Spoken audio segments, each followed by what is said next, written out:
Selamat pagi saudara-saudara yang dikasihi Tuhan. Berjumpa kembali dengan saya di dalam Wednesday Morning Spirit. Mari kita awali dengan bersama-sama memuji, memuliakan nama Tuhan dengan lagu berikut ini.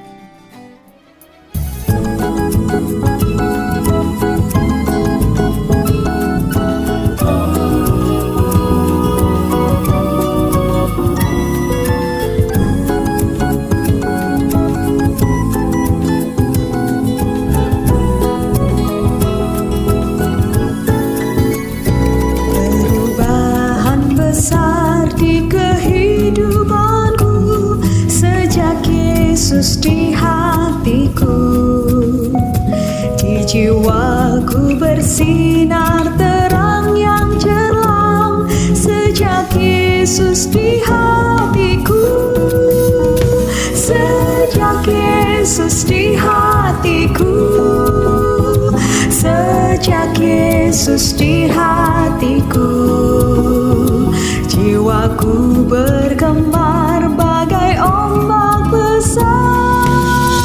Sejak Yesus di hatiku, aku tobat kembali ke jalan benar. Sejak Yesus di hatiku, dan dosaku dihapus, jiwaku segar. Sejak Yesus di hatiku, sejak Yesus di hatiku, sejak Yesus di hatiku, jiwaku bergemar bagai ombak besar. Sejak Yesus di hatiku.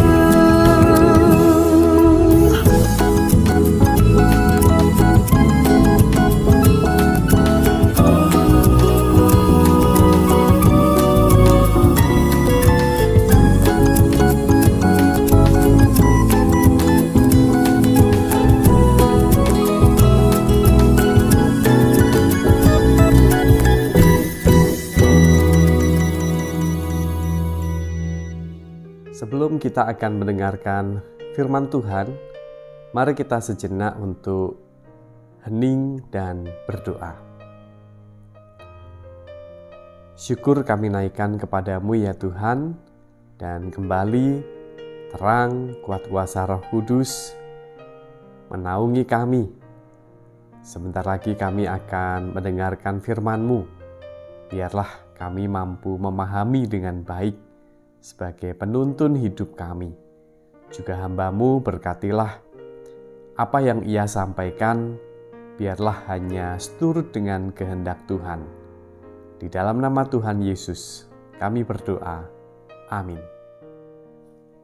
Sebagai dasar firman Tuhan pada saat ini, mari kita membaca Roma 12 ayat yang kedua yang demikian.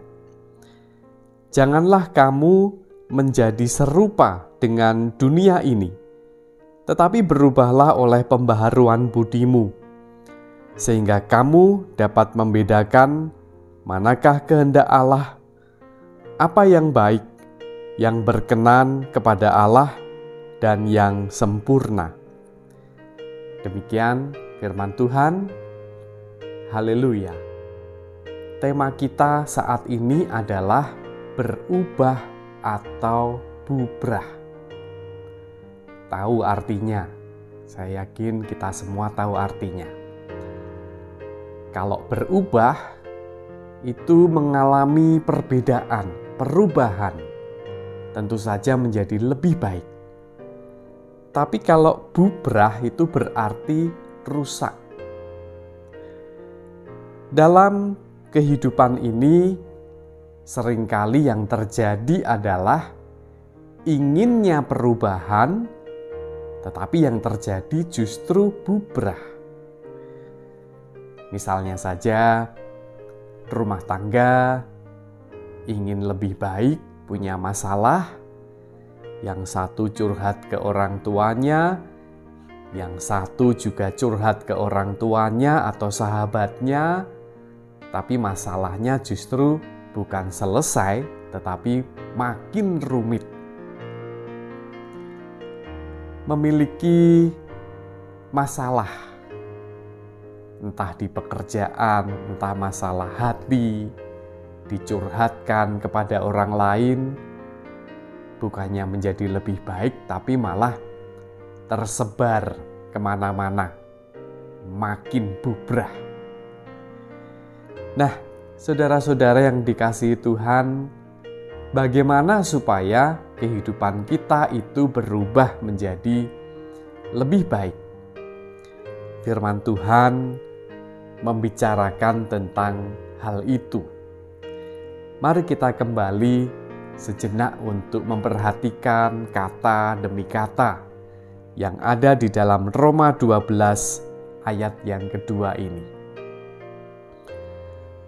Supaya kehidupan kita itu lebih baik, berubah tapi lebih baik, yang pertama adalah kita harus menyadari bahwa kita ini tidak boleh serupa dengan dunia ini.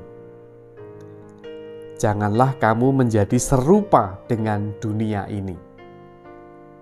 Kita tidak boleh mengikuti pola-pola hidup, gaya hidup yang terjadi di dunia ini. Itu bisa merusak bahkan orang lain, tidak hanya diri kita. Orang lain punya masalah, diceritakan ke sana ke sini. Bukankah itu pola-pola yang terjadi di dunia saat ini?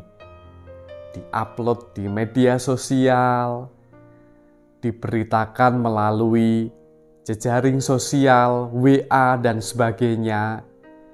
Kita harus menyadari bahwa kita harus hidup berbeda dengan pola dunia.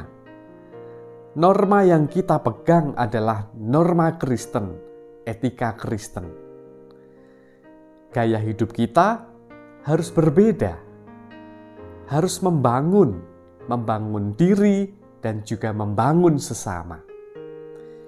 Kita harus sadar, godaannya memang berat.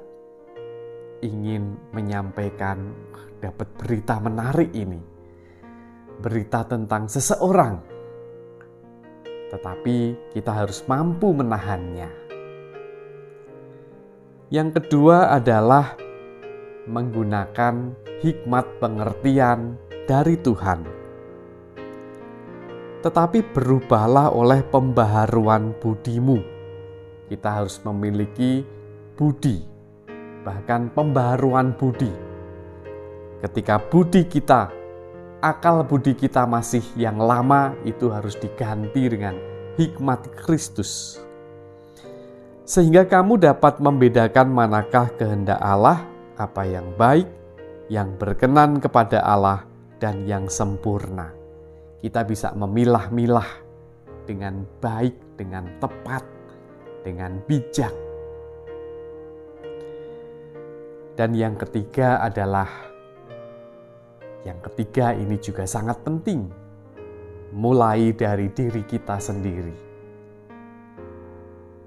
Di dalam firman Tuhan ditekankan kamu jangan serupa dengan dunia ini, tapi berubahlah oleh pembaharuan budimu. Jadi kamu dimulai dari diri kita sendiri. Jangan menuntut orang lain terlebih dahulu untuk berubah, tapi tuntutlah diri kita terlebih dahulu. Sehingga perubahan dimulai dari kita, membawa berkat, lingkungan kita, sekitar kita, pasti juga akan ikut gerakan perubahan. Saudara-saudara yang dikasihi Tuhan, teks kita berbicara tentang menyenangkan Tuhan. Ayat sebelumnya di ayat 1 berbicara tentang ibadah yang sungguh, dengan segenap hati, dengan segenap tubuh, dengan totalitas. Dan tidak hanya itu saja, di ayat 2 bahkan kita harus berubah. bukan bubrah, tetapi berubah menjadi lebih baik, sesuai dengan kehendak Allah. Amin. Tuhan memberkati. Mari kita serahkan aktivitas kita hari ini di dalam doa. Tuhan, kembali kami datang kepadamu di dalam doa, menaikkan syukur kami. Sungguh Engkau adalah Allah yang baik, memberkati kami, menolong kami. Kami menyerahkan setiap pergumulan kami kepadamu. Berkati anak-anak kami, studi mereka, pekerjaan mereka, cita-cita mereka, dan juga pergaulan mereka. Pekerjaan kami dan aktivitas kami berkatilah juga ya Tuhan. Kami yang bekerja, yang di rumah mengurus rumah tangga, pensiunan, Tuhan berkati aktivitas kami. Jamah juga yang sakit, sembuhkan, karuniakan kepada mereka kekuatan. Kami juga berdoa untuk gerejamu di dalam menjalankan tugas pelayanan mereka. Baik itu kesaksian, pemeliharaan iman, berkati semuanya ya Tuhan.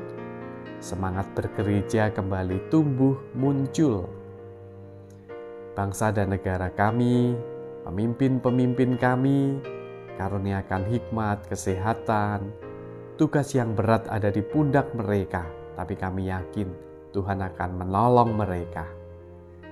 Kami serahkan aktivitas kami, kiranya berkenan untuk kemuliaan nama-Mu, dan kami boleh melangkah karena tuntunan-Mu saja ya Tuhan.